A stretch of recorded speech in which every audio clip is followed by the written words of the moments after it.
अस्सलाम वालेकुम, आपको वेलकम कहेंगे जी इस्लामाबाद कराची स्टूडियो से जीटीवी के इस्लामाबाद से मैं अक्सर प्रोग्राम करती हूँ। सो इस्लामाबाद स्टूडियो जो है ना वो मेरे दिमाग पे है और इस मैं याद कर रही हूँ इस्लामाबाद को। कराची स्टूडियो से जीटीवी की ट्रांसमिशन इलेक्शन पाकिस्तान का और मुहिम कल रात को 12 बजे मुकम्मल होगी। तमाम सियासी जमातों ने जो कुछ परफॉर्म करना था इलेक्शन से पहले, कैसे उन्होंने अपने वोटर को मोबिलाइज़ करना था, किससे मिलना था, किसको मनाना था, किसको कहना था कि हमें वोट लाजमी देना है।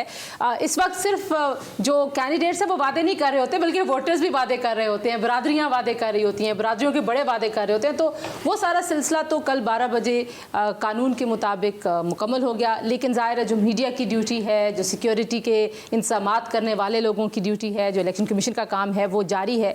तो आज हम एक बार फिर आपके सामने हाजिर हैं। हम आपको पूरी कैंपेन पे जो तबसरे थे, तज्जिए थे अपने मेहमानों के, वो आपको सुनवाते रहे हैं। कैंडिडेट्स ने कैसी तकरीरें की, सियासी जमातों के लीडर्स ने क्या प्रोमिसेस किए आवाम के साथ, वो भी हमने आपके सामने रखे। लेकिन आज इस खुसूसी सेगमेंट में हम जो ट्रांसमिशन का आगाज़ करेंगे वो बुनियादी तौर पर उन तमाम इंतजामात के हवाले से करेंगे, क्योंकि एक जो सबसे बड़ा खदशा सिक्योरिटी के हवाले से था, तो आज के दिन भी हमने देखा कि बलूचिस्तान में चंद घंटों के दौरान 2 धमाकों की खबरें आईं और 17 अफराद जान बहक हुए हैं और 17 से ज़ायद ज़ख्मी हुए हैं। तो ये जो सूरत हाल है ये बड़ी तशवीशनाक है और ये बलूचिस्तान में आज नहीं हुआ। जब से हमने इंतखाबात का ऐलान हुआ उसके बाद तो देखा कि मुसलसल इस तरह की खबरें आ रही थी कि जो अमन अमान की सूरत हाल थी वो काफ़ी ख़राब थी। तो कल पूरी दुनिया की नज़रें पाकिस्तान के इंतखाबात पर हैं। पाकिस्तान इस खित्ते का बहुत अहम मुल्क है। पाकिस्तान दुनिया के मामलात में भी बड़ा अहम है।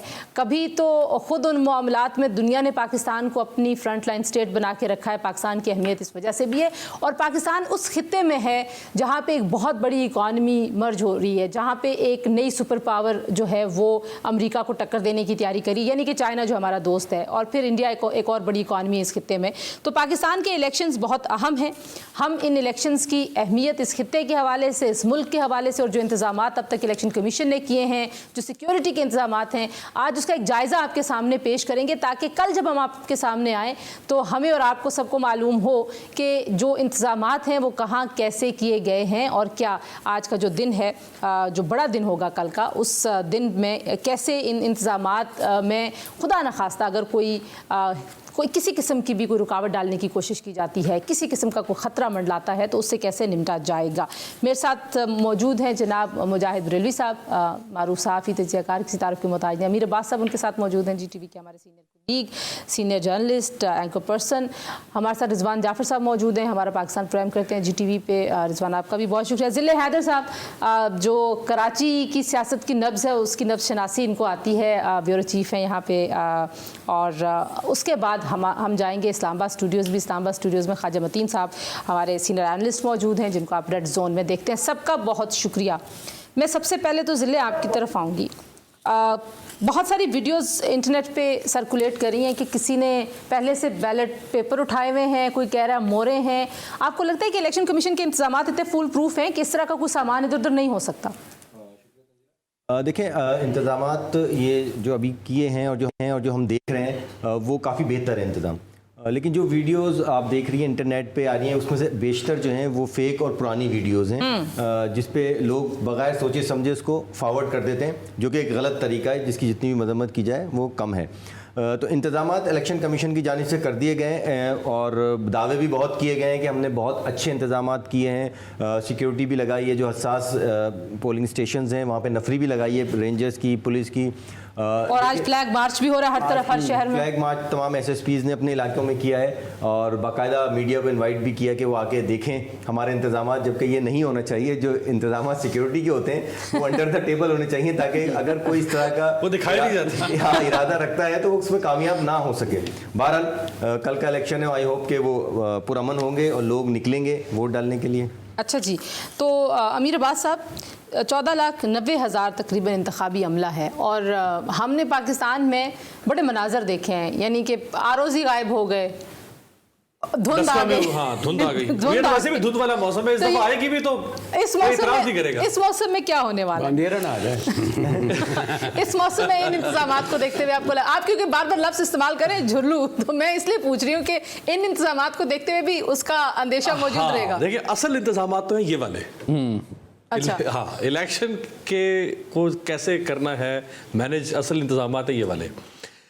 तो उस ईएमएस सिस्टम जैसे कि ईएमएस सिस्टम जो इलेक्शन मैनेजमेंट लेकिन आज कहा है अदालत ने कि ये इंटरनेट सिस्टम बिल्कुल बंद नहीं होना चाहिए और किसी किस्म सिंध हाई कोर्ट ने कहा। लेकिन ईएमएस से ताल्लुक नहीं है इंटरनेट सिस्टम का, उनका एक पूरा प्रोसेस हुआ है, नहीं। उसका इंटरनेट अवेलेबल होने की जरूरत नहीं है। नहीं, उसके लिए उस ऐप से जब आप उसको अपलोड करेंगे फॉर्म 45 को, तो इंटरनेट तो चाहिए होगा ना, इंटरनेट आपको चाहिए अपलोडिंग। प्रिजाइडिंग ऑफिसर को इंटरनेट चाहिए होगा उसको भेजने के लिए। देखिए 3 मराहल होते हैं इलेक्शन के। एक प्री इलेक्शन है जो आज रात तक है, पर कल इलेक्शन डे होगा, फिर पोस्ट इलेक्शन जो शाम 5 बजे के बाद शुरू होगा। पोस्ट इलेक्शन उसी दिन ही शुरू हो जाएगा, उसी दिन ही शुरू हो जाएगा ना। तो प्री इलेक्शन में जो कुछ हुआ वो हमने देख लिया कि कैसे पाकिस्तान की एक बड़ी पार्टी से उसका इंतखाबी निशान ले लिया गया। पाकिस्तान के एक साबिक वज़ीर आज़म, बड़े लीडर, उसमें लाख बुराइयां खामी हो सकती हैं, लेकिन किस तरह सज़ा पर सज़ा पर सज़ा पर सज़ा, जैसे लग रहा था कि ये सज़ा किसी मकसद के तहत सुनाई जा रही है। जैसे अदालत में तारीख पड़ती है, तारीख पे तारीख यहाँ हो गया। यहाँ पे फैसले पर फैसला आता रहा। ये फैसले अगर इंडिजिनस तरीके से आते तो कोई इस पर एतराज़ ना करता, लेकिन जिस तरह से लाए गए वो बड़ा भोंडा सा तरीका लग रहा था। अब इलेक्शन डे है कल, तो उसमें तो हर इलेक्शन में हुआ है ना, इलेक्शन डे पे तो पोलिंग रुकवा दी जाती है। यहाँ कराची में तो आपको पता है ज़िले बिल्कुल बड़ा तारीखी एक रहा है सिलसिला। गो स्लो पॉलिसी, और इस इलेक्शन में भी तारीख दोहराई जाएगी। गो स्लो पॉलिसी, जिले अभी रुक जाएं। अच्छा। तारीख दोहराने का भी मैंने आपसे मामला पूछना है। गो स्लो पॉलिसी होती है कि पोलिंग स्लो कर दी जाए जहां पे आपको लग रहा है, फायरिंग करवा दी जाती है, फायरिंग करवा दी जाती है। उसमें उम्मीदवार भी कर सकते हैं, उसमें माफियाज भी हो सकते हैं, उसमें और कोई शरारत भी हो सकती है। मियाद बरेलवी साहब, ओवरऑल इंतजामात। देखिए, एक बात है कि जो इन्होंने जिक्र किया, मुझे प्री पोल धांधली में आज भुट्टो साहब, बड़े ठीक है, शहीदों की पार्टी, इलेक्शन 1977 के याद आ रहे हैं, जिसमें किस तरीके से भुट्टो साहब समेत 76 लोगों ने अपने को इलेक्ट कराया। वो बेचारा जान अब्बासी कोई 400 वोट भी नहीं लेता, उस तक को वो करा, और फिर सबों ने कराया। लेकिन उन्होंने भी PNA को झंडा वही दिया जो निशान उन्होंने मांगा था, हल का। और गालिबन मुझे नहीं मालूम सर, अगर इस्लाह कर दें, भुट्टो साहब ने लाड़काना से अपने मुखालिफ उम्मीदवार को भी नाइल करवा दिया था। नहीं, कोई चीसी लाड़काना से 24 लोग जीते थे अनअपोज्ड, और किस तरह जीते थे वो उसको बाद, और वो जिन लोगों ने मशवरा दिया, तो मुझे 77 का याद आ रहा है। लेकिन उन्होंने बहरहाल उस वक्त एक निशान तो उसको दिया था। गालिबन उस इलेक्शन के दिन सियासतदान जो है जेलों में भी शायद नहीं थे।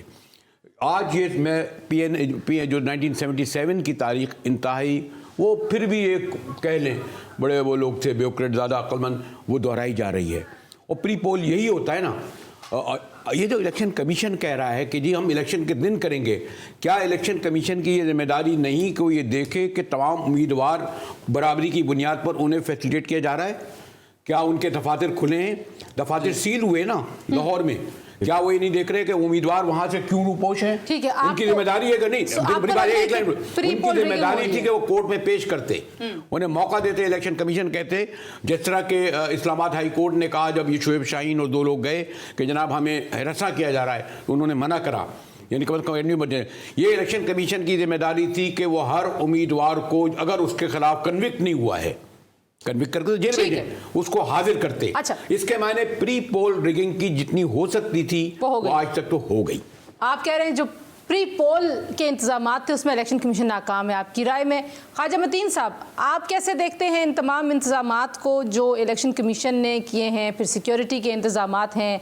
आपको लगता है कि कल के दिन के लिए भरपूर तैयारी है इंतजामिया की? अच्छे साफ शफाफ इलेक्शन कराने की बात कर रही हूँ मैं। जी तंजीला मदर साहबा, ये पाकिस्तान जैसे कि आपने अर्ज़ किया है कि दुनिया का बड़ा अहम मुल्क है, दुनिया की 5वीं बड़ी आबादी वाला मुल्क है पाकिस्तान, जहाँ 24 करोड़ से ज़ायद लोग बसते हैं। आपको पता है कि कौमों की तारीख़ में जब इक़्तिदार की मुंतकली का जो मरहला होता है वो बड़ा अहम होता है, तो इस हवाले से बहुत ज़्यादा अहमियत का हामिल है ये इंतखाबात। एक तो पिछले 2 साल से जो क्रूशल सूरत हाल चल रही थी, 2 सूबों में 1.5 साल से निगरान हुकूमतें कायम है, ये भी पाकिस्तान की तारीख़ में पहली बार हुआ है। और जो वफाक में निगरान हुकूमत है उसने भी अपने अरसे से ज़ायद अरसा गुजार लिया है। तो इस वक्त जो पाकिस्तान की आवाम है उनकी भी जो उम्मीदें हैं वो इस इंतखाबात से वाबस्ता, कि कोई हुकूमत आए तो उसका कोई टाइम पीरियड तय हो। जब भी कोई नई हुकूमत आएगी तो उसी दिन से उसका काउंटडाउन शुरू हो जाता है, पता चल जाता है कि 5 साल तक इन्होंने रहना है। ये जो मौजूदा हाइब्रिड सिस्टम है, ये जो कल के इंतखाबात हैं इसको ख़त्म कर देंगे, एक नई उम्मीदों के साथ, अच्छा, हम कर उनको देंगे के साथ खत्म। एक मुंतखब हुकूमत विराजमान होगी। जी जी ठीक है, ख्वाजा साहब को लग रहा है कि हाइब्रिड निज़ाम खत्म तंजीला हो जाएगा। साहबा। जी, मैं वापस आती हूँ ख्वाजा साहब आपके पास। रिजवान, आप किस तरह से देखते हैं? मैं दो चीज़ें आपसे डिस्कस करना चाहूँगा। एक तो 92,500 जो पोलिंग स्टेशन है उनमें 1750 को हसास करार दिया गया है, उन पे कैमरे बकाया तौर पे नस्ब हुए हैं। तो ये भी इसमें यह है कि ये तादाद मुझे तो लगता है खैर कि कम है, इसमें से ज़्यादा होमवर्क होना चाहिए था। दूसरा ये कि जिस तरह से नून लीग ने अपनी इलेक्शन कैंपेन की है, और बात यह है कि असल बात ये सारे जो इलेक्शन है इसका मकसद इन द एंड यही है कि जनाब नंबर्स क्या बनते हैं आखिर में, और जो वज़ीर आज़म कैसे आता है और पार्लियामेंट में जो है वो कैसे आप वज़ीर आज़म जो है उसका इंतखाब कर सकते हैं।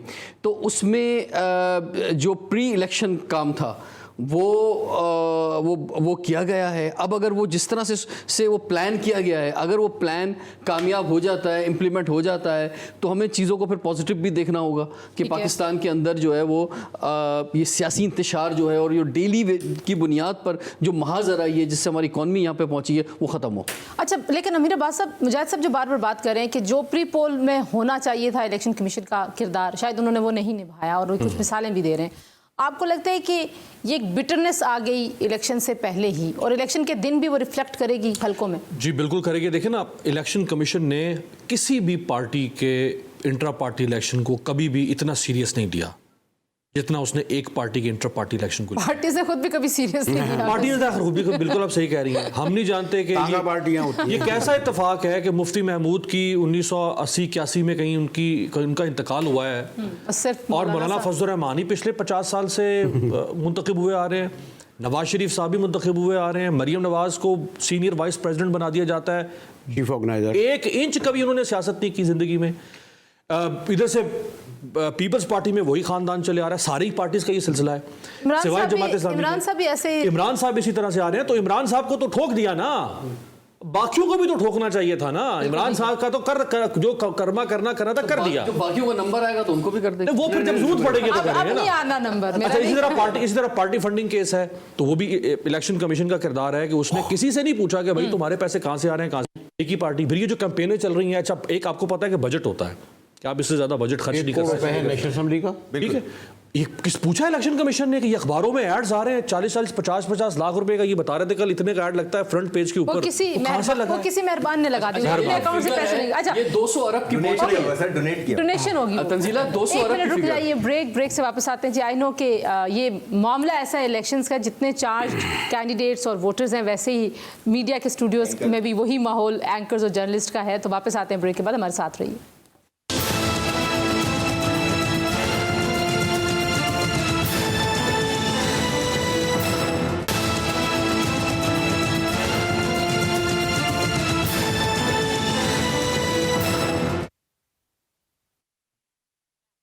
एक बार फिर आपको वेलकम बैक कहते हैं जी। इलेक्शन पाकिस्तान का जीटीवी की एक्सक्लूसिव ट्रांसमिशन आप देख रहे हैं, और जब ब्रेक होती है तो ब्रेक पे भी काफी धुआंधार यहाँ पे डिस्कशन चल रही होती है। कभी कभी लगता है कि असल डिस्कशन वो है जो ब्रेक में हो रही है। मैं बता नहीं रही। जिले, आपने एक बड़ी बात है, आपने कहा तारीख दोहराई जाएगी, जरा बताएं कराची में कैसे तारीख दोहराई जाएगी? 2018 की तारीख की बात हो रही है या कोई 2013 की या उससे पहले की? कब की? देखिए तस्दीर, तारीख तो वक्तन फवक्तन दोहराई जाती है, ठीक है ना। अब क्योंकि इलेक्शन है सिर्फ कराची में नहीं है, हम जनरल तारीख से इलेक्शन क्योंकि है। सबक सीखना चाहते हैं इसलिए हम बार बार दोहराते हैं कि शायद हमें समझ आ जाए। हम सबक भी सीखते हैं, और जो पिछली तारीख में कोताहियाँ हो गई होती है ना उसको फिर फिलअप करते हैं। तो जनरल इलेक्शन है पूरे पाकिस्तान में, तो पूरे पाकिस्तान में तारीख दोहराई जाएगी, ठीक है ना। इलेक्शन किस तरह होंगे, कौन कौन से इलाके हैं जो सेंसिटिव हैं, कौन कौन से इलाके ऐसे हैं जिसमें वोट का तनासुब कम होता है, वोट ज़्यादा निकलते हैं। इस दफ़ा भी यही होना है। आप देखें बहुत से ऐसे इलाके हैं, सेंट्रल के इलाके देख लें, या देखें ये जो एमक्यूएम का मुझे आप बता। हमें ये बताएं, कराची की 22 नशिस्तों में एमक्यूएम की कितनी नशिस्तें? अब तो ये होगी, मेरा सवाल ले लिया आप मुजाहिद साहब ने, एमक्यूएम का बताएं। एमक्यूएम की कितनी होंगी? एमक्यूएम और एमक्यूएम लंदन की भी होंगी? पार्टी को तो मैं 4 दे रहा हूँ। नहीं, वो एमक्यूएम लंदन कौन सी एमक्यूएम की बात कर रहे हैं? एमक्यूएम लंदन की बात कर रहे हैं या एमक्यूएम पाकिस्तान? नहीं, वो तो अलग कर रहे हैं ना, तो आपको लंदन भी गिननी पड़ेगी इसमें। अगर आप इलेक्शन की बात कर रहे हैं, पार्टी की मैंने 4 लिखी हैं, 4 से 5। चलिए आगे आप बढ़िए। देखिए शर्त लगाने लगे। एमकेएम पाकिस्तान जो है उसकी पोजीशन इस वक्त बहुत अच्छी है। उसकी वजह यह है कि जो ग्रुप्स थे, 3 ग्रुप्स थे, वो एक हो गए हैं, ठीक है ना। पीएसपी ख़त्म हो गई एमकेएम पाकिस्तान के प्लेटफॉर्म से, और इंतखाबी निशान पतंग जो कि किसी ज़माने में एमकेएम लंदन का होता था, यानी कि एक ही पार्टी का होता था, उस पर इलेक्शन लड़ रहे हैं। तो मेरा अपना एक तजिया है, जो मेरी अपनी रिसर्च है, मैं लिख रहा हूँ जी बिल्कुल लिखें, एमकेएम जो है वो 12 सीटें लेगी 22 में से जी। 12 कराची, 18 में तो उनके इसके अलावा हैदराबाद से 1 सीट मिलेगी इनको, और 1 सीट मीरपुर खास से हैदराबाद में 2 मिलेंगी। आप कह रहे हैं तो आपकी जुबान मुबारक हो। तो चलते मुबारक हो। नहीं, हम तजिए दे रहे हैं, हम सिर्फ तजिया दे रहे हैं। मैं मैं सब नोट कर रहा हूँ कि शर्त में बाद में बताऊंगा आपको, ब्रेक में आपको क्या देना पड़ेगा। बिल्कुल मैं हाजिर हूं। हमेशा अच्छा, मैं ख्वाजा साहब की तरफ जा रही हूँ। ये $100 वाली शर्त नहीं है, ख्वाजा साहब की तरफ गुफ्तगू को लेके जाते हैं। ख्वाजा साहब, आपको क्या लगता है कि इस बार एमकेएम बड़ी तादाद में सीटें जीतने में कामयाब हो सकेगी? जी बिल्कुल, जैसे ज़िले ने कहा है कि पिछले इंतखाबात जो हुए थे उसमें 3 ग्रुप थे एमकेएम के, अब वो तीनों इकट्ठे हो गए हैं। तो उनको, मेरे जो तजिया है उसमें 10 से 15 नशिस्तें उनको, क्योंकि 22-23 नशिस्तें एमकेएम लेती रही है, लेकिन 10 से 15 के दरमियान उनकी नशिस्तें लॉजिकली होनी चाहिए। क्योंकि पिछली बार जब पीटीआई को नशिस्तें धक्के के साथ दिलवाई गई थी कराची में, तो उस वक्त एमकेएम को तकसीम किया गया था। अब वो पीटीआई की पोजीशन नहीं है, तो इसलिए मुझे लगता यही है कि 10 से 15 के दरमियान एमकेएम वहाँ से नशिस्तें ले लेगी। पीपल्स पार्टी कितनी नशिस्तें लेगी? पार्टी के हिस्से में आएंगी पीपल्स पार्टी भी, पहले की निस्बत ज़्यादा सीटें लेगी। अच्छा, पीपल्स पार्टी में। तो आप पीटीआई के हिमायत याफ्ता आज़ाद उम्मीदवारों को हिस्से में कोई सीट नहीं दे रहे कराची से? मेरे ख्याल में 1 आध सीट उनको भी दे दें। वो तो पहले सारा उसमें खेल रचाया गया था कराची में। वो तो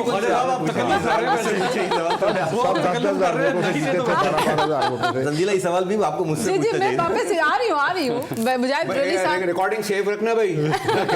कल रात को हम ये रिकॉर्डिंग में मुजाहिद रेली साहब से पहले पूछ लूँ कि कितनी सीटें आजाद की तरफ आए ना। नहीं, पहले बताइए, हिमायत याफ्ता लोगों को कितनी सीटें कराची से मिल जाएंगी? कराची, आप हमें खींच के कराची ले आते हैं दोबारा से। कहाँ? नहीं, बताएं। नहीं, ओवरऑल अभी आप जो कराची डिस्कस कर रही थी, देखें कराची का रिजल्ट मैं एक बार फिर कह रहा हूँ, जिस तरह 2018 में था, सरप्राइज होगा। और उसकी वजह यह है कि फिर 42 से, और ये मैंने नहीं, एक हमारी बहुत ही मोहतरम, मैं नाम भी ले लेता हूँ, सेनेटर नसीम जलील साहिबा, जो बड़ा एक अथॉरिटी रखती हैं। तो जब मैंने उनको पिछली बार पूछा सेनेट में, तो उन्होंने एक टर्म इस्तेमाल की, मैं तो एस्टेब्लिशमेंट वगैरह नहीं करता, कि गेम प्लानर, पता नहीं ये इस्तेमाल करा जाता नहीं? हाँ, नहीं कर लेंगे। गेम चेंजर नहीं बोलिएगा, मेरे से ताकीद मत करवाया।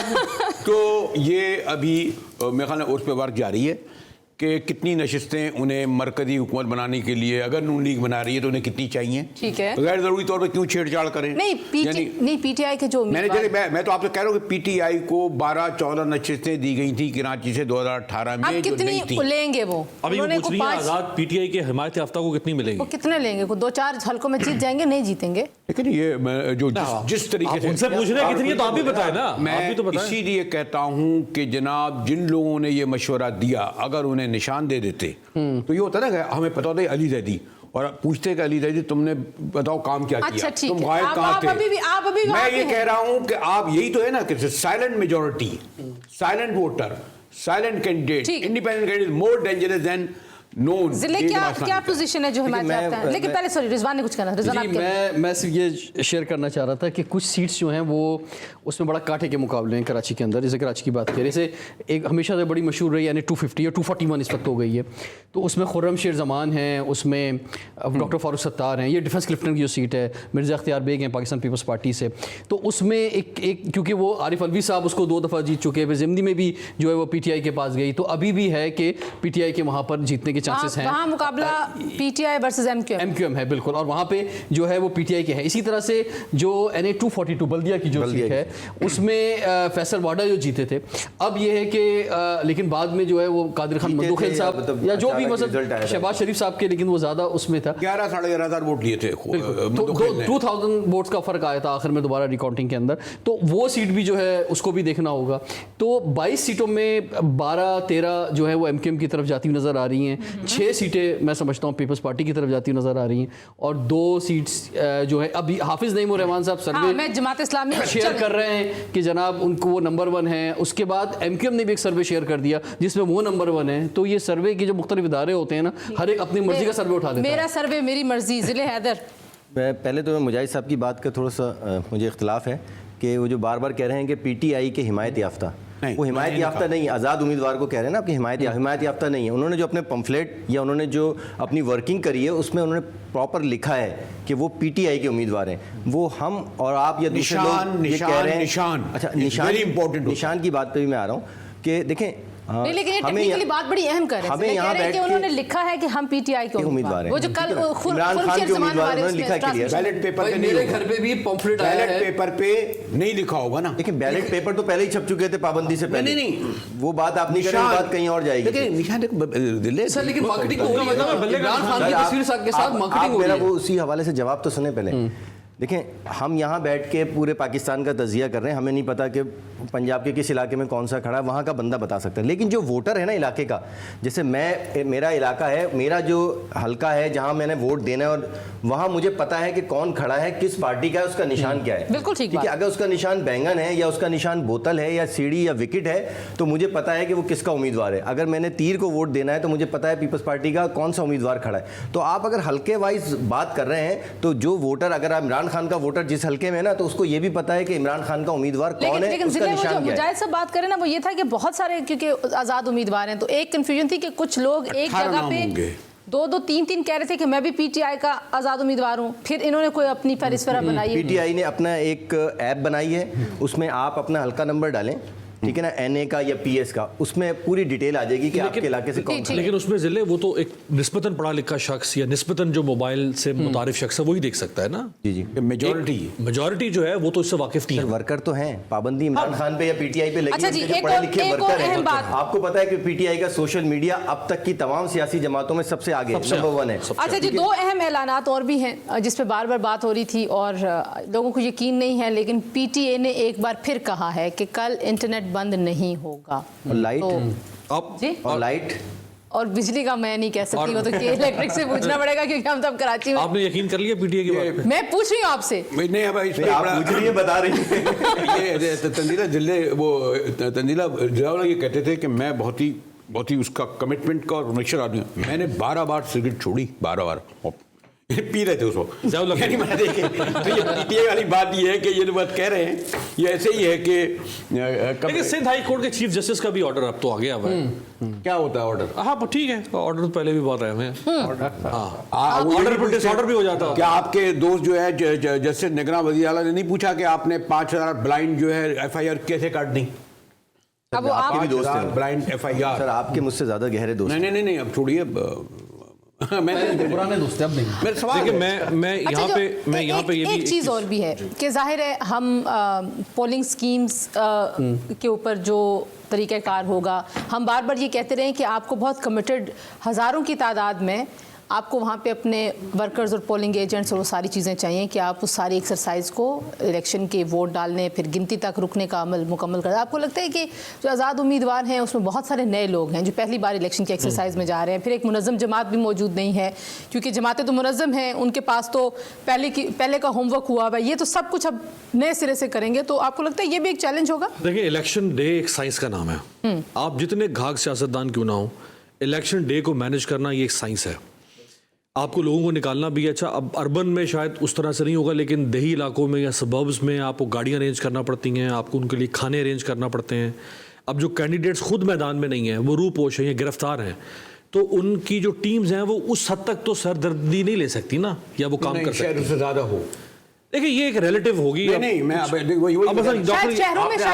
लोगों में आप जब गए, जो अगर रोड़ी में मतलब मैं 8 साल के बच्चे से भी पूछ रहा हूँ ना, या कहने का मकसद ये कि यही तो एक नेगेटिव, आप कहीं किसी भी जगह चले जाएं, वहाँ गुफ्तगू क्या हो रही है, वो शायद 4 ड्राइवरों की बातें मैं सुन रहा था, तो हम ये थोड़ा सा भी समझते हैं कि जैसे हम जो सॉरी मैं भी उसमें शामिल करता हूं। ख्वाजा मतीन साहब, आप कैसे देखते हैं ये जो इलेक्शन का पोलिंग स्कीम में सियासी जमातें कैसे हिस्सा ले रही होंगी, अपने पोलिंग एजेंट, उनके लोग, कितना आपको लगता है कि सारे तैयार होंगे और आज़ाद उम्मीदवार वहाँ पे कोई पीछे रह जाएंगे, कुछ चैलेंज का सामना करना पड़ेगा उनको?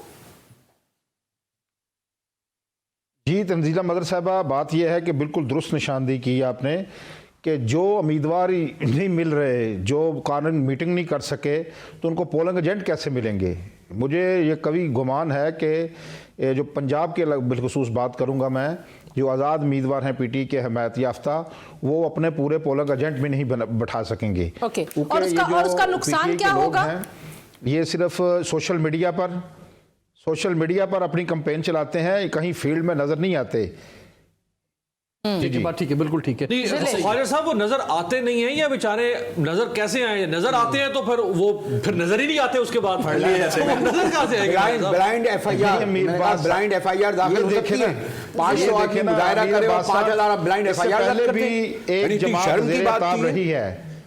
2018 के इंतखाबात में मुस्लिम लीग नून ज़ेरे ताब थी, उनके लोगों को उठाया गया था। ब्लाइंड एफआईआर खड़ी रही थी फिर भी।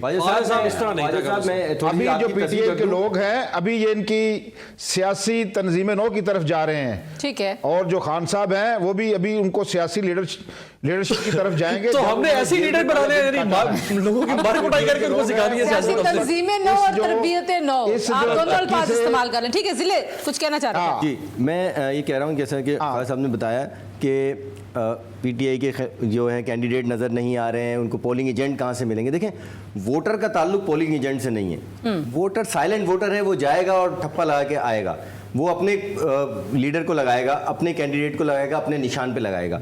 सेकंड ये कि जो पीटीआई के ख़िलाफ़ ऑपरेशन हुआ है या ऑपरेशन हो रहा है 9 मई के बाद जो चल रहा है, ये देखें, ये पहली प्रैक्टिस नहीं है पाकिस्तान में।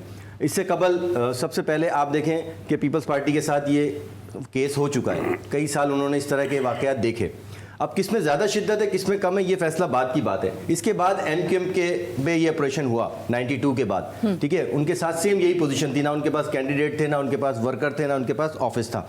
अब यही बात जो है वो पीटीआई के, तो ये तो एक माहौल है जो मुख्तलिफ सियासी। अब नेक्स्ट कौन होता है, आपने ये देखना है कि नेक्स्ट कौन है। लेकिन फार्मूला यही है कि ना कैंडिडेट मिलेगा आपको, ना निशान मिलेगा। पीपल्स पार्टी से तलवार लेके तीर दिया गया, उनसे तलवार छीन ली गई थी, पीटीआई से बदला ले लिया। ना निशान मिलेगा, ना नामो निशान मिलेगा। अच्छा, सोशल मीडिया पे खासतौर पे पीटीआई के आज़ाद उम्मीदवार जो है वो यही कैंपेनिंग कर रहे हैं कि भाई जाना आपने किसी और के टेंट के अंदर है, मालूम करना है कहाँ पर बूथ है, बिरयानी किसी और की खानी है, ट्रांसपोर्ट किसी और की लेनी है, और आखिर में ठप्पा पे लगा दें।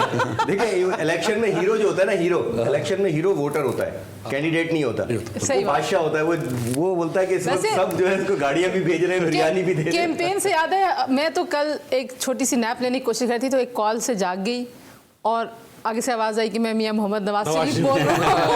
ये जमात इस्लामी की पंजाब का नंबर है ना, अगर कराची का नंबर होता तो फिर हाफिज नईम साहब भी कॉल करते हैं। हाफिज नईम साहब की इस्लामाबाद के नंबर से भी कॉल आ रही है, 051 से मेरे पास भी कॉल आई। अच्छा, मैंने रिसीव किया तो मैं हाफिज नईम और रहमान बात कर रहा हूँ।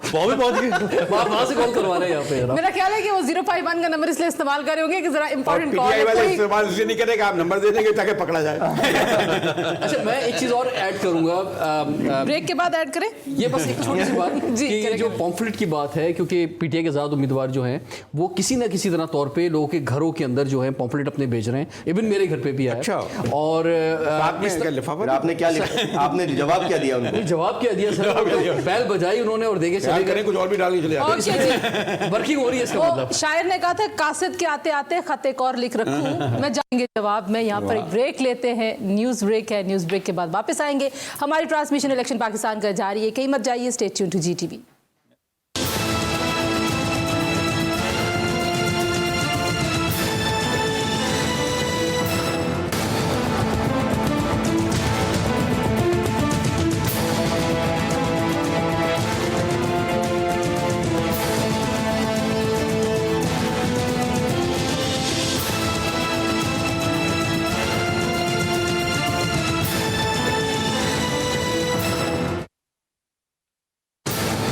इलेक्शन पाकिस्तान का एक बार फिर आपको खुशामदीद कहते हैं। GTV की खुसूसी ट्रांसमिशन में कराची स्टूडियोज़ में मेरे साथ मौजूद हैं मुजाहिद बरेलवी साहब, अमीर अब्बास साहब, ज़िले हैदर साहब, रिजवान जाफर साहब, और इस्लामाबाद स्टूडियो से हमें ज्वाइन कर रहे हैं ख्वाजा मतीन साहब। इलेक्शन का दिन अब जो काउंट डाउन है वो अब घंटों में है। कल सुबह 8 बजे पूरे मुल्क में पोलिंग होगी। कौमी और सूबाई असम्बलियों की जो पोलिंग है वो एक साथ हो रही है, एक साथ वोट डाले जा रहे हैं। और पूरे मुल्क में अगर बात की जाए रजिस्टर्ड वोटर्स की तो 12,85,85,760 रजिस्टर्ड वोटर्स हैं जो अपना हक के राय दही इस्तेमाल करेंगे। हमारी जो मरदमशुमारी का मामला था ज़ाहिर है वो भी मुतनाज़ बन गया। बहरहाल हम कोई 24 करोड़ अवाम अपने आइंदा की हुकूमत को चुनेंगे। कल का ये दिन कितना अहम है, आज तक जो कुछ हुआ सियासी माहौल में, सियासी मैदान में, और जो कुछ इलेक्शन कमीशन की कारकर्दगी रही है, जिस तरह से इंतजामात हुए हैं, उसका सारा तजिया हम आपके सामने रख रहे थे। और यहाँ पे बहुत सारे लोगों का ख्याल है कि जो प्री पोल के हालात थे वो बहुत ज़्यादा अच्छे नहीं थे। लेकिन अमीर अब्बास साहब को इस बात के मैं नंबर दूंगी कि कंसिस्टेंट एक ही बात कह रहे हैं। वो कह रहे हैं कि जो गिनने का अमल है ना वहाँ पे असल गेम है। अमीर अब्बास साहब, कुछ तब्दीलियां भी की गई थी इस बार भी, आपने देखा कि वो फॉर्म्स जो हैं वो कैसे साइन होंगे। जी जी जी। और वो ये भी तुमसे मालूम करना चाहूँगा कि जो हमें रिमोट एरिया में तो पता है तुरवत में कि कोई 200 किलोमीटर के बाद रिजल्ट आता है। कराची जैसे शहर है, बल्कि ज़िले से भी चाहूँगा मजीद, मेरा ये ख्याल था कि हमारे यहाँ जब हमने पास में इलेक्शन किए हैं 9 बजे से या 9 बजे से रिजल्ट आ जाना शुरू हो जाते हैं, 10 बजे तक 5 घंटे में अमूमन 4-5 आवर इज क्वाइट इनफ। अगर जमा तो बहुत बड़ा हल्का हो वहाँ पे तो लेट हो जाती है। 1,28,000 का हल्का एक है कराची का। जैसे अगर एक कराची का हल्का सबसे छोटा 1,28,000 और एक पता नहीं कौन सा है जहाँ 6,58,000। तो 1,28,000 अगर हो रहे हैं तो गालिबन 5 घंटे, क्योंकि सब इनके एक जगह कलेक्टिव होने ना। तो ये आप बताएं कि अगर शक कब पड़ेगा, रात 12 बजे तक रिजल्ट ना आए। देखिए अभी ब्रेक में हम बात कर रहे थे कि कादिर मंदोखेल साहब पहले से ही शक है, वो तो कल 12 बजे से पहले शक का इजहार कर रहे हैं। कादिर मंदोखेल का जब ज़िमनी इलेक्शन में वो कामयाब हुए तो वो एक सीट का इलेक्शन था। ऐसा नहीं था कि इलेक्शन कमीशन के ऊपर को बहुत ज़्यादा बोझ था कि बहुत हल्कों में इलेक्शन हो रहा है। एक सीट का इलेक्शन था और वो भी कराची जैसे अर्बन। सुबह 5 बजे तक इलेक्शन का नतीजा अनाउंस नहीं हुआ था। और डस्का में हमने देखा, और डस्का में तो चले वो एक धुंध का जवाब बना लिया उन्होंने। इस दफा भी धुंध है, इस दफा भी धुंध है। हाँ जी, कराची में तो खैर नहीं होती है। ये जो सामान की तरसील का मामला है ये भी खैर वाफियत से पहुंच जाएगा, क्योंकि हमने तो ऐसे मनाजर देखे हैं कि माजी के इलेक्शंस में किसी ने कहा कि तो 2 किसी और गाड़ियों में डब्बे पड़े हुए थे, इलेक्शन का अमला भी नहीं था, पता नहीं कौन लेके जा रहा था। ऐसा होगा? मैंने शुरू में आपका जो पहला सवाल था वही, उसका जवाब जो दिया था वो ये है कि तारीख अपने आप को दोहराएगी। तो वो दोबारा से इस तरह के छोटे मोटे वाकयात देखें होंगे, लेकिन इसको आप एक बड़े पैमाने पे नहीं कह सकते कि तमाम हल्कों में ऐसा होगा। ऐसा नहीं होगा। एक आध में कोई हो सकता है जो कहते हैं कि मैनेजेबल होते हैं, तो वहाँ पे इस तरह की कुछ ना कुछ मिस्टेक गलतियाँ होती हैं, लेकिन गलत की गुंजाइश निश्चित वाला तारीखी तौर पर ज़्यादा प्रॉब्लम मुझे बताएं कहाँ होती है। देखिए तंजील, एक तो प्रॉब्लम, एक तो मैं ये आपको बताऊँ, मेरा ये ख्याल है जो पास के इलेक्शन देखे हैं इस बार, क्योंकि आपने भी यकीनन सफ़र किया है, मैं भी कराची से सक्खर और फिर बीच में कहीं चाय पी और सक्खर से मुल्तान, सब इतना कॉन्शियस कॉमन वोटर मैंने नहीं देखा। मतलब एक दुकान वाले से मैं चने ले रहा हूँ, फला जा रहा हूँ, बैठ रहा हूँ, कभी ज़्यादा डिस्कस नहीं। मतलब रास्ते में मुझे भी याद है एक जगह पे वो खाना खा रहा हूँ, वेटर वो ज़रूर ना कुछ बात कर रहा है, हेयर ड्रेसर, ये क्या वजह है? नहीं वो कर रहे हैं बात, लेकिन सर बात ये है कि क्या वो निकलेंगे भी उस दिन? नहीं ये बात जो नहीं, पहले तो नहीं डिस्कस करते सियासी तौर पे। अच्छा, ज़्यादातर लोग ये बात कर रहे होते हैं कि भाई ये तो फिक्स मैच है, पहले से डिसाइडेड है। ये चीज़ें, ये जुमले भी उनको जो है रोकते हैं। ख्वाजा मतीन साहब, आप भी इस पे शामिल हो जाइए। आपको फिक्स्ड मैच लग रहा है या बड़े पैमाने पर कोई ऐसा धांधली की कोई मुनज़्ज़म कोशिश नहीं की जाएगी? क्योंकि मुजाहिद साहब कहते हैं कि वोटर बड़ा बाशऊर है, और हमने 1-2 जगहों पे, अच्छा मरी में भी हमने देखा था, मरी में आपने देखा था कि लोगों ने पहरा दिया। फिर डस्का का जब दोबारा री इलेक्शन, वजीराबाद में हमने देखा कि लोग जो हैं वो रात तक 3 बजे तक वहाँ पे वोटर बैठा हुआ था कि जब तक ये फैसले नहीं होंगे ज़िमनी इंतखाब के तब तक हमने यहाँ से जाना नहीं है। जी ख्वाजा साहब। जी तंजीला मदर, बात यह है कि ये जो बिल्कुल दुरुस्त निशानदेही की है रिजवान जाफ़र ने। हम पहले से एक बात, एक हवा बना देते हैं, इधर बैठ के हम स्टूडियो में बैठ के तजिए करते हैं, फिर कुछ ऐसे सर्वेज आ जाते हैं। तो अगर ये सारा कुछ पहले से तय है तो फिर ये ड्रामा करने की क्या ज़रूरत है? आप माजी के सारे इलेक्शन देखें, 85 से लेकर मैं 2024 का इलेक्शन देख रहा हूँ, जिनको हमने जितवाया होता है हर इलेक्शन में बुर्ज उल्टते हैं। हमेशा अखबारात की सुर्खियां होती हैं कि बुर्ज उल्ट गए। हम जिनको जितवा कर बैठे हैं, देखें ये जो इंतखाबात हो रहे हैं खुफिया राय शुमारी के जरिए हो रहे हैं, जिसका मुझे और मेरे खुदा को पता है मैंने किसको वोट देना है। तो हमने अभी से अंदाज़ा लगा लिया है, जो पुराने तगड़े लोग हैं, जो बड़े नुमाया लीडर हैं, जो मारूफ हैं, जो मशहूर हैं, इस बार भी वो हारेंगे इलेक्शन। अगर आपने ये फजाएं, ये हम अमकानात की बात कर रहे हैं कि इसमें पंजाब में ये पार्टी आगे है, सिंध में ये पार्टी आगे है, लेकिन ये इंतखाबात करवाए इसीलिए जा रहे हैं ताकि लोगों की राय जान सकें हकीकी तौर पर साइंटिफिक तरीके से पार्टी कहाँ खड़ी है। तो नवाज शरीफ हार सकते हैं, तगड़ा उम्मीदवार। अच्छा, ख्वाहिशात को खबर नहीं बनाना मैंने। ख्वाहिशात क्या भाई, आप तगड़े हार जाएंगे, समझता हूँ चीज़ों को तगड़े हार जाएंगे। नहीं, वो बात तो ठीक कर रहे हैं कि मुझे याद है नहीं, मैं ये कहता, क्या पता एक सीट से हार जाएं, दो से लड़ने, क्या पता बिलावल लाहौर से हार जाएं। हाँ, ये बात तो ठीक है। 2018 में आम इंतखाबात में लाहौर हल्का 122 से इमरान खान जीते और ज़िमनी इलेक्शन में इमरान खान हार गए, वहाँ ख्वाजा साद रफीक जीत गए। जैसे डस्का में बात हुई, उस वक्त कहर का दौर था पीटीआई का, डस्का से इंतखाब जीता उन्होंने, फिर लाहौर का इंतखाब हुआ, शाहिद खान अब्बासी ज़िमनी इलेक्शन लड़े, वो भी जीते। तो अपने वोटर्स को पहरा देना पड़ता है। अभी मैंने जिसको वोट देना है वो मुझे और मेरे खुदा को पता है, मैंने तो आपको नहीं बताया ना, किसी साथी को बताया ना, किसी वाले को बताया। मैं तो वो ये तो कल तय होना है जी। ठीक है, इकबाल से वो तो पहले क्या कहते हैं हमारे साथियों ने, अच्छा ये जो सेनेट के इलेक्शन में फकरों ने ये हवा बनाई है। अच्छा, ठीक है। सेनेट के इलेक्शन में बाकायदा बटन दिए गए थे कैमरे में, वोट देके दिए, वोट खींचे थे। बिल्कुल सही। ये खुफिया, वो खुसूसी वोटर, नहीं, वो एलीट वोटर थे, आम ख्वाजा साहब जो कह रहे हैं ना कि हवा, आ जाएगी बात, ख्वाजा साहब जो कह रहे हैं ना कि हवा बनाई जाती है, बिल्कुल। जब आप एक पार्टी से उसका इंतखाबी निशान ले लें, पाकिस्तान की तारीख में इससे पहले एक या दो ऐसे वाक़यात मिलते हैं, तो फिर हवा बनती है ख्वाजा साहब। अगर आप लोगों से कागजात नामजदगी छीन लें दिन दिहाड़े, ये ना 2018 में हुआ, ना 13 में हुआ, ना 2 में डिक्टेटर परवेज मुशर्रफ ये जुर्रत नहीं कर सका कि नून लीग और पीपल्स पार्टी के उम्मीदवारों के कागजात नामजदगी छीन सके, उनके तायद कुनंदाज को उठा सके, उनके तजवीज़ कुनंदगान को उठा सके। ये 2002 में डिक्टेटर परवेज मुशर्रफ नहीं कर सका कि लोगों के घरों में जाके हमले करे, वहां जिसको पकड़ने जाए अगर वो ना मिले तो तातारियों की तरह उनके पूरे के पूरे घर को काली आंधी की तरह उड़ा के रखते।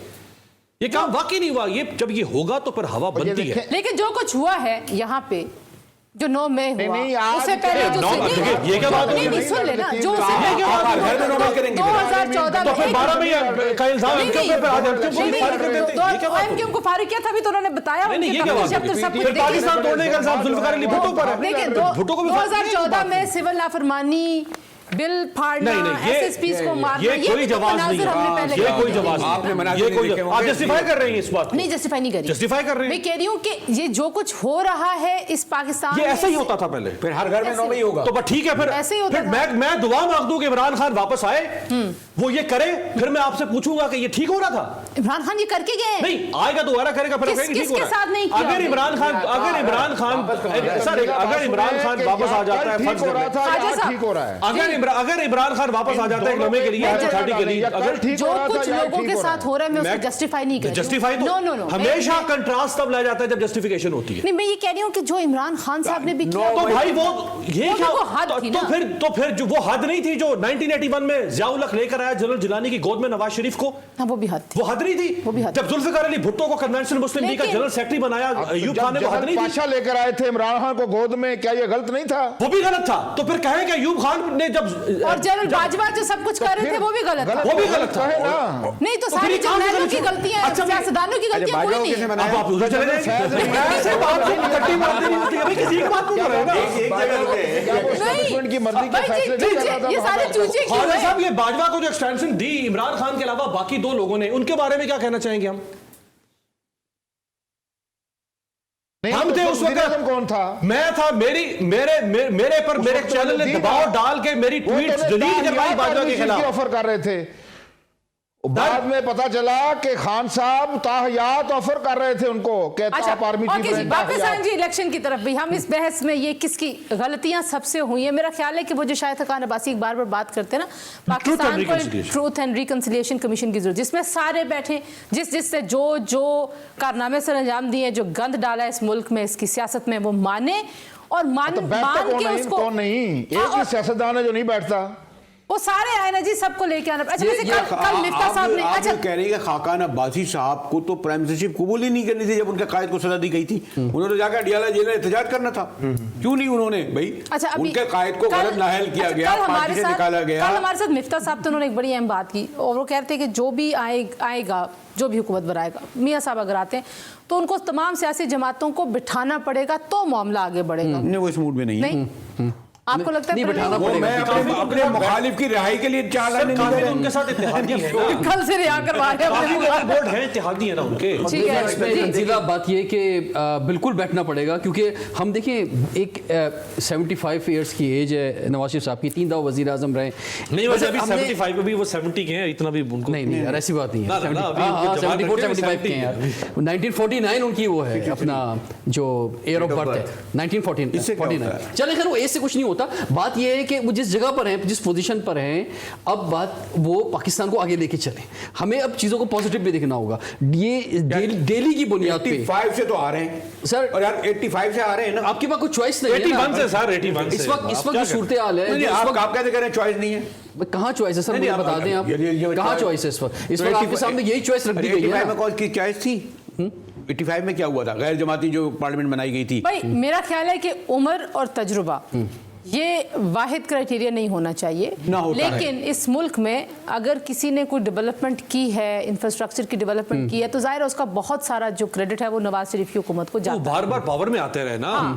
तो वो और कभी भी पावर में इतना ज्यादा नहीं मिला। जी जी, जिले साहब से पहले बात कर लूं, फिर मैं आती हूँ खालिद साहब जी।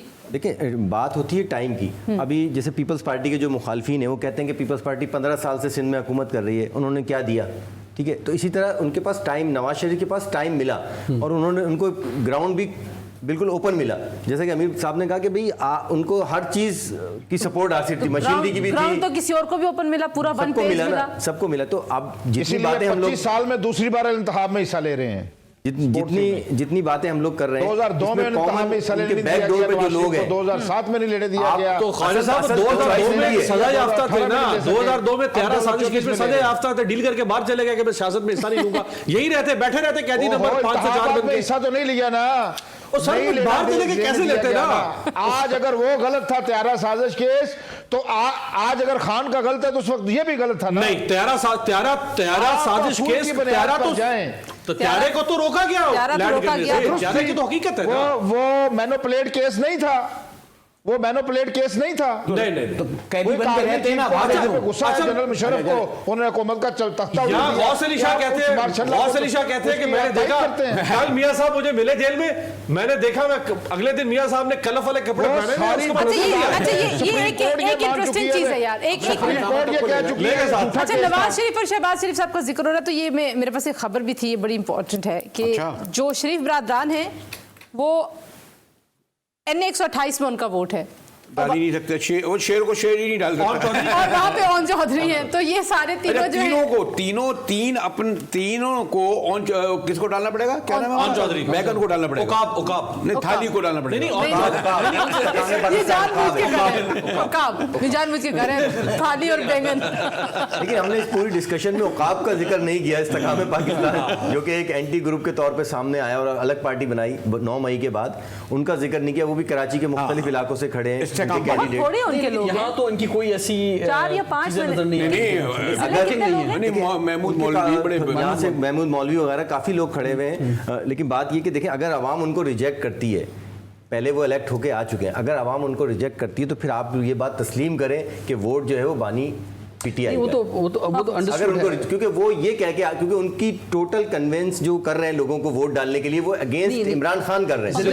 तकरीबन 5:24 हुए हैं। कल जब हम यहाँ पे इंशाल्लाह यहाँ पे होंगे और खैर खैरियत से कल का दिन गुजर जाएगा, तो हम आपको एक्चुअली नहीं होंगे। आज हम सूरत हाल का जायजा लेके कोशिश कर रहे हैं कि कैसा माहौल है, किसके हक में जा रही हैं बातें। कल हम आपको इस वक्त नतीजे सुना रहे होंगे। एक ब्रेक के बाद वापस आते हैं जी। हमारी ट्रांसमिशन यही है, कहीं मत जाइए। Stay tune to GTV।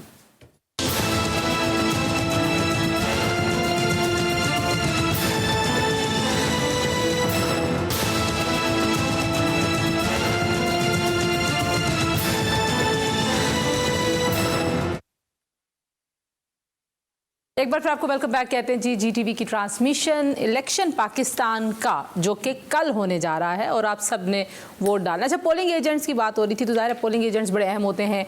अमीर अब्बास साहब, बरेलवी साहब, ज़िले हैदर, रिजवान जाफ़र और ख्वाजा मतीन हमें इस्लामाबाद स्टूडियोज़ में उन्होंने ज्वाइन किया है। हम लोग आपके सामने कराची स्टूडियोज़ में मौजूद हैं। पोलिंग एजेंट जो है वो जिन लोगों के पास अच्छे तरबियत याफ्ता समझदार पोलिंग एजेंट होते हैं जिन हलकों में जिस बूथ पे वहाँ पे ज़रा मसाइल कम होते हैं क्योंकि सबसे पहले पहुँचना उसने और वहाँ पे जो इंतखाबी अमला है उसने दिखाना है उसको बैलेट बॉक्स खाली बैलेट बॉक्स दिखा के फिर उसने सील करना है और जितना वोट डालने का प्रोसेस होता है सारा का सारा वो भी देख रहे हैं। लेकिन जब आप इलेक्शन के दिन बहुत सारी इंटरेस्टिंग चीज़ें देख रहे हो तो ज़िले अभी हमें ब्रेक में इंटरेस्टिंग चीज़ बता रहे थे। जमात इस्लामी की ज़ाहिर है जो एक तंजीम होना जितनी वो मुनज़्ज़म जमात है जैसे वो होमवर्क करते हैं वो तो हम सभी जानते हैं और उसके मोतरफ भी हैं। लेकिन आप कह रहे थे कि लोग जाकर उनसे पर्ची बनवाते हैं। हाँ, देखिए माजी में इलेक्शनों में यही देखा गया कि जमात इस्लामी क्योंकि एक मुनज़्ज़म जमात है और दूसरा ये कि उनके पास जो यंग जनरेशन है वो पढ़ी लिखी तबका ज़्यादा है। कॉलेज यूनिवर्सिटीज़ के लड़के और लड़कियाँ उनकी जो लिस्टें हैं बड़ी मेंटेन होती हैं। उनके पास वर्किंग जो है हर घर की होती है। इवन जो मेरा अपना पर्सनल एक्सपीरियंस है जो मेरी उन लोगों से बात भी होती है मैंने देखा भी है कि उनके पास वो भी लिस्टें होती हैं कि कौन सी लड़कियाँ किस इलाके से शादी होकर कहाँ चली गई हैं। अच्छा उनके पास किसी के ज़माने में थे ना जमीयत में जो जिनकी डेथ हो चुकी है जिनका इंतकाल हो चुका है उनकी भी एक लिस्ट उनके पास होती है। उससे फायदा आपको ये होता है कि जो जो पोलिंग एजेंट की आप बात कर रहे हैं तो वो जो एक्सपीरियंस पोलिंग एजेंट होता है वो वहाँ बैठा होता है। जब वो बंदा फेक शनाख्ती कार्ड लेकर आता है जिसकी डेथ हो चुकी है उसका शनाख्ती कार्ड लेकर आता है तो उनके पास ऑलरेडी वो मार्क होता है तो वो उसको रोक देते हैं, ऑब्जेक्शन लगाते हैं। तो ये एक चीज़ फायदेमंद है। तो बहुत सारे जो अनएक्सपीरियंस पार्टीज हैं या उनके कैंप लगे हुए हैं तो वो उनके पास लिस्टें प्रॉपर नहीं होती। अच्छा, इलेक्शन कमीशन ने वो एक नंबर भी दिया हुआ कि आप जमात के कैंप पे चले जाए। अच्छा, वोटर भी चाहता है वो आसानी हो जाएगी। पर्ची वहां से बनवाए, वोट बेशक जाके अपनी मर्जी से जिसको मर्जी डालें। अच्छा, दूसरा ये है कि आप जाहिर है सब लोगों ने वोट डालना है तो बहुत सारे लोगों को ये शिकायत रही पिछले कुछ अरसे में कि उनके वोट्स कहीं और उनका एड्रेस कहीं और का था उन्होंने रजिस्टर कहीं और कराया। तो ये वाले जो मसले ये भी एक धांधली की वजह होती है। ये 8300 पे इलेक्शन कमीशन ने काफी ज्यादा इस पे कैंपेन की। 8300 से तो आपको ये मालूम हुआ ना कि आपका वोट कहाँ रजिस्टर्ड है। लेकिन अगर आपका वोट आप घर से उठा के 10 किलोमीटर दूर रजिस्टर कर दिया गया है ये तो पहले हो चुका है ना। ये वापस नहीं आ सकता। मैं आपको एक चीज़ बता दूं कि ये जो वोट ट्रांसफ़र होता है ना ये अचानक नहीं होता। आपसे पहले शनाख्ती कार्ड 2 मंथ पहले 3 मंथ पहले लिए जाते हैं कि भाई आप 50 दे दें शनाख्ती कार्ड, आप 200 दे दें, आप 1000 दे दें, उसको फिर अपने इलाके में डाला जाता है, शिफ्ट कराया जाता है। तो ये पहले प्री प्लान्ड होता है, ये अचानक कुछ भी नहीं होता। मैं ये कहना चाहूँगा कि इसमें नादरा को ना थोड़ा सा इसमें वर्किंग करनी पड़ेगी फ्यूचर के लिए और ये सिस्टम ऑटो होना चाहिए। मेरा जहाँ मैं आज 13 साल पहले रहता था मेरा आज भी वोट वहाँ पर है और जबकि मैंने अपने शनाख्ती कार्ड पे कोई 10 साल पहले अपना एड्रेस बदल चुका हूँ, मौजूदा पता भी और मुस्तकिल पता भी। लेकिन अब क्या मैं वहाँ जाऊँगा इतना दूर, मैं आके वोट डालूंगा? बहुत सारे वोटर्स डिमोटिवेट होते हैं, नहीं जा पाते। नहीं, और फिर दूसरी बात यह है कि जो दही इलाके यानी कि पंजाब के दही इलाकों में से बहुत सारे लोग इस्लामाबाद में, पिंडी में, इधर उधर मुलाजमतों पे हैं, कास्ट नहीं कर पाते, बहुत ज्यादा फौज में हैं, अब पोस्टल बैलेट्स कैसे और बहुत सारे बाहर हैं। नहीं, कितना मोटिवेटेड थे वो कि उन्होंने भेजे होंगे पोस्टल, फिर जेलों में इतने लोग कैद हैं। वाले कास्ट करेंगे तो इस्लामाबाद, लाहौर और कराची में बात नहीं कर रहा हूं मैं, वैसे जेल में जो लोग हैं वो कास्ट तंजीला इस्लामाबाद, लाहौर, कराची जो बड़े शहरों के जो फिगर्स आया है उसमें 60% लोग जो वहाँ रहते हैं उसका 60% लोग का सिर्फ इंदराज है वोट देने के लिए। इसका मतलब ये कि 40% वो लोग हैं जो दूसरे शहरों से आए हुए हैं और वो वहाँ वोट नहीं दे सकते। इसके अलावा रिजवान साहब, एक फैमिली में यानी एक ही घर में अगर 5 लोग हैं तो उनका वोट बाजों का 3 मुख्तलिफ इलाकों में 5 लोगों का रजिस्टर हुआ होता है। तो उस फैमिली में से जो एक घर का बड़ा होता है वो पहले फैमिली के कुछ लोगों को एक जगह पे लेकर जाएगा, फिर जिसका दूसरे इलाके में वहां लेकर जाएगा। तो यूं ये डिस्ट्रैक्ट करने का मकसद होता है कि लोग वोट कास्ट ना कर सकें। और एक्चुअली आप मोटिवेटेड उस तरह से नहीं रहते ना, सारी बात है एक आदमी सारा दिन पूरे शहर में भागता तो नहीं रहेगा ना। एक मोटिवेशन हम भी देना चाहेंगे वोटर्स को कि लोग जितना अर्ली जाएं वोट डालने के लिए वो पहुंचे, क्योंकि होता ये है कि जो रश है वो ज्यादातर छुट्टी का दिन होता है, 2-3 बजे के बाद शुरू होता है। किसी ने तो सियासी माहौल भी देखना होता है ना ख्वाजा साहब। सियासी माहौल देखने वाले तो लेट जाएंगे, लेकिन 5 बजे तक का टाइम है और 6 बजे गैर सरकारी और गैर हतमी नताइज का ऐलान करने की इजाज़त है। तो कैसे आप देखते हैं कि जल्दी जाना चाहिए वोटर्स को, आप क्या कहते हैं, या लेट जाना चाहिए? बिल्कुल सो ही जाना चाहिए। नहीं जगाने बरेलवी साहब ये अंग्रेजी वाला लेट है जी। पोलिंग डे सबसे अहम है। ये पोलिंग डे वाले दिन जो पार्टी अपना अच्छे तरीके से, जो अपने वोटर्स सपोर्टर्स हैं, कई लोग हैं कि जिनका पोलिंग स्टेशन दूर है, उनको वहाँ से घरों से उठाना, बुज़ुर्गों को लेकर जाना, ख़वातीन को लेकर जाना, पिक एंड ड्रॉप की सूरत हाल, वो सारी चीज़ों को मैनेज करती है। इसमें जो पंजाब में मैंने देखा है वो नून लीग सबसे एक्सपर्ट पार्टी है, वो पोलिंग डे पे सबसे अच्छा परफॉर्म करती है।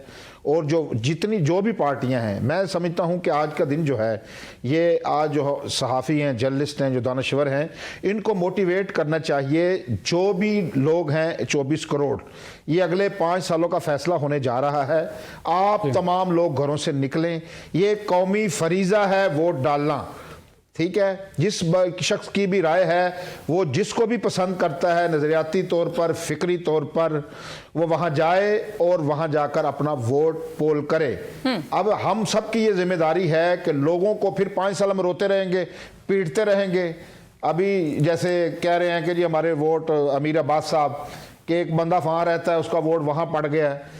क्या नादरा वालों को जो इल्म है कि वो दिलों के भेद जानते हैं कि फ़लाँ शख्स फ़लाँ को वोट डालेगा, इसको डिस्टर्ब कर दिया जाए?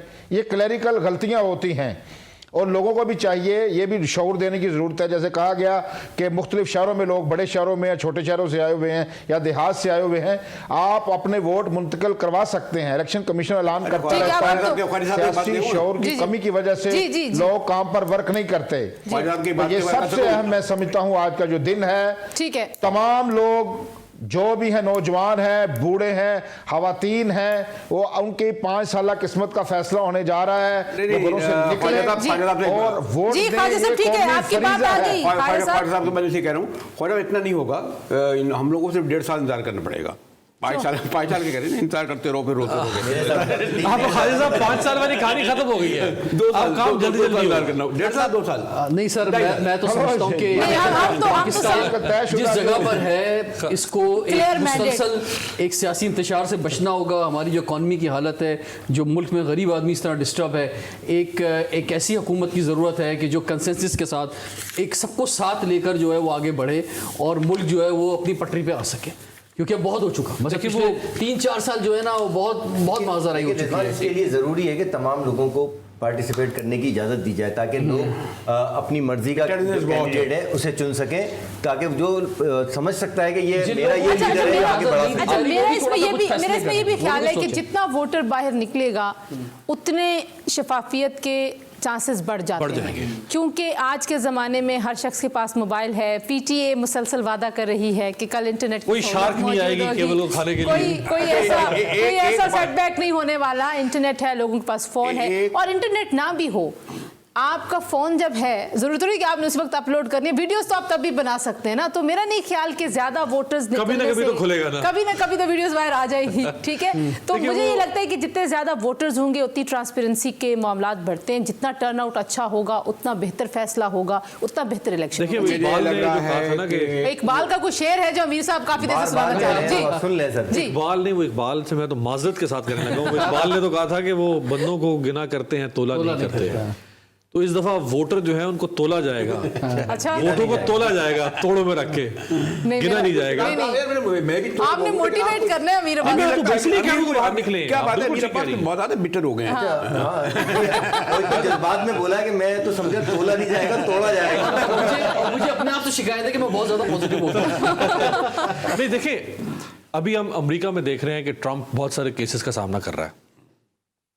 मुख्तलिफ रियासतें उसको इलेक्शन लड़ने से रोक भी रही हैं, वहाँ की अदालतों से फैसले आ रहे हैं। बिल्कुल। कल डिस्ट्रिक्ट ऑफ कोलंबिया की जो कोर्ट ऑफ अपील्स है, उसने अमेरिका की तारीख में पहली बार एक साबिक अमेरिकी सदर को जो इम्यूनिटी थी, एब्सोल्यूट इम्यूनिटी, वो ख़त्म कर दी है। और उन्होंने अपने फैसले में लिखा है 57 सफ़ात के कि तुम्हारा ट्रायल वैसे ही होगा जिस तरह अमेरिका के किसी आम शहरी का होता है। इसके बावजूद आप देखें कि वो प्राइमरीज जीत रहा है, रिपब्लिकन पार्टी पे कहीं रेड नहीं हो रहा। कहा जा रहा है कि जी वहाँ सीआईए उसके खिलाफ है और वहाँ की इंटेलिजेंस और उसकी इस्टेब्लिशमेंट उसके खिलाफ है। किसी को आप क्या कंपेयर करना चाह रहे हैं? मैं कह रहा हूँ कि सिस्टम चलता है ना, सिस्टम चलता है आगे। वोटर नहीं डर रहा, वोटर सहमा हुआ नहीं है। अगर उसने जुर्म भी किया है, यानी अगर मैं कह रहा हूँ, अगर इमरान खान की तरह, अगर इमरान खान ने भी जुर्म किया है और ट्रंप ने भी जुर्म किया है और बहुत संगीन जुर्म कर दिया होगा, जुर्म अपनी जगह पर है, उस जुर्म की वजह से पूरी रियासत को तेल तो नहीं दे दिया जाता ना, पूरी रियासत तो गोल नहीं कर दी जाती, पूरे निजाम को तो नहीं लपेट देना चाहिए। फिर मैं ये चौथी बार कह रहा हूं कि जनाब अजहर साहब के 3 तलवार पे 500 आदमी जमा नहीं थे और आप इसमें बड़े माहिर हैं। 5000 FIR दर्ज कैसे हो गई ब्लाइंड? देखिए 5000 मुजाहिद साहब को 15 बार ये इशू उठा चुके हैं। अब तो चीफ मिनिस्टर साहब को आ जाना चाहिए हमारे स्टूडियो और आके जवाब देना चाहिए। 15 बार जो है वो आप देंगे जवाब, इलेक्शन के बाद देंगे। वैसे उन्होंने भी बड़ा मायूस किया है, बल्कि मैं जिक्र कर दूं हमारे सहाफ़ी साथी एयरवाई के साथ भी वाबस्ता रहे, सलमान मिर्ज़ा बोल के साथ भी वाबस्ता रहे, उनको परसों रात 3 बजे उनके घर से उठा लिया गया है यहाँ कराची से। उनकी 2 छोटी बेटियां हैं, वालिद उनके वालिदैन दोनों बुजुर्ग हैं, वालिद हार्ट पेशेंट हैं, उनका और कोई भाई नहीं है। दोनों माँ बाप और उनकी अहलिया वो गुज़श्ता 48 घंटे से धक्के खाती फिर रही हैं। उनकी अहलिया जौहर उठा के ले गए, कुछ नामालूम लोग थे, साथ सिंध पुलिस थी, रात 3 बजे आए हैं। मेरा ज़ाती ख्याल ये है कि ये जितनी भी कार्रवाइयाँ हुई हैं इससे किसी का फ़ायदा नहीं हुआ, सिस्टम का बहुत नुकसान हुआ है, और जिसका कोई नुकसान आप करना चाहते थे उसको बहुत फायदा हुआ है। मैं जो बार बार कह रही हूँ ना कि पीटीआई को इस वजह से भी, या पीटीआई के उम्मीदवार जो मैदान में हैं या बड़े लोग, उनको इस वजह से भी शायद कैंपेन की ज़रूरत ही नहीं थी कि वो तो ऑटोमेटिकली हर जगह पे डिस्कस हो रहा है, और कुछ ऐसे लोगों को बिला वजह लीडर बना दिया गया जिनकी कोई शायद उस तरह का विजन नहीं था, उनकी कोई ऐसी जगह नहीं थी पार्टियों के अंदर भी, मतलब जैसे सनम जावेद है। हाँ, अब ऐसे लोग आप उनको सियासतदान के तौर पे फौरन एक्सेप्ट नहीं कर सकते, लेकिन आपने बना दिया उनको सियासतदान। अब वो तो चले वैसे विड्रॉ कर गई एक और उम्मीदवार के हक में पीटीआई के ही, लेकिन अगर ये लोग जीत कर आ जाए असेंबलियों में तो मुल्क कैसे चल सकता है? ये नहीं चला सकते मुल्क, नहीं चला सकते। लेकिन आपने उनको सिंपैथीज इतनी दे दी अच्छा, एक और चीज भी हुई केपीके में, इवन मतलब केपीके से आपने पीटीआई की लीडरशिप तकरीबन खत्म हो गई थी ना, वहां पे परवेज खटक बड़ा नाम थे, इधर उधर हो गए, सब चले गए, लेकिन शहरयार और मोहम्मद अली के साथ ऐसा बर्ताव हुआ कि वो बहुत बड़े लीडर बन गए। हालांकि शहरयार अफरीदी को लोग नफरत कर रहे थे उनके किरदार की वजह से, उनको पसंद नहीं कर रहा था। अली मोहम्मद खान ऐसे ही सेम। ख्वाजा साहब कुछ कमेंट करना चाहेंगे? हमने ब्रेक की तरफ जाना है। देखें, ये जो इकदाम जिनकी तरफ इशारा किया मीर बास ने, जो किसी साफ़ी को उठाया गया है, ये इंतहाई काबिल मज़म्मत फ़ेल है। आप किसी का जो जुर्म है तो वो बताएं, और जो भी फेयर ट्रायल का उनको हक देना चाहिए। इस तरह की जो भी जालमाना कार्रवाइयाँ हैं आपने दुरुस्त निशानदेही की है, इससे किसी का फ़ायदा नहीं होगा, इससे दुश्मन फ़ायदा उठाएंगे। मैं समझता हूँ कि अवामी जो ताकत है, जो शऊर है, उसका कोई दुनिया की कोई ताकत मुकाबला नहीं कर सकती। बिल्कुल ठीक है ख्वाजा साहब, बहुत शुक्रिया। अमीर अब्बास साहब, मुजाहिद बरेलवी साहब, जाफर और जिले हैदर, आप सबका शुक्र। हम एक ब्रेक ले रहे हैं, न्यूज़ स्टूडियोज जाएंगे, न्यूज़ बाद वापस 7 बजे दोबारा से ट्रांसमिशन में आपके सामने हम हाजिर होंगे। देखते रहिए GTV।